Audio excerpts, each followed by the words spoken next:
Today's reading excerpt is going to be from the life and remains of Reverend Robert Murray M'Cheyne. And in Robert's life, he became sick and he had to stop full-time ministry physically, but he continued writing letters and he continued to do what he could at his time. And so this is a letter that was written from Jerusalem on a mission trip he was on in the Holy Land. And it was dated Jerusalem, June 17th, 1839.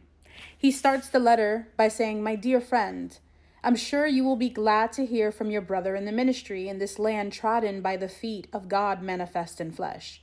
Now, we know that God manifest in flesh is Jesus Christ. And so he was so excited to be in the Holy Land where Jesus had walked.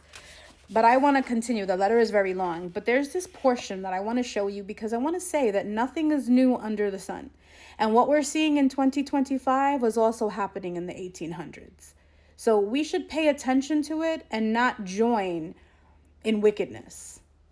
But I digress. Anyway, there are about 5,000 Jews in Jerusalem. They are very poor and very divided amongst themselves. They are looked down upon as dogs by the Muslims. Still, they bear in their faces and the manners the proof that the land is their own. They are entirely supported by contributions from Europe. They devote themselves to the study of the law and the Talmud. I had an interesting meeting with one Jew at a large stone, the only one remaining of God's temple. He was sitting praying and looking very sad. So I asked him what he was reading, and he showed me that it was Psalm 22 in Hebrew.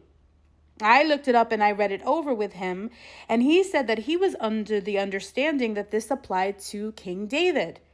But I showed him that that could not be, for David was never pierced hands and feet.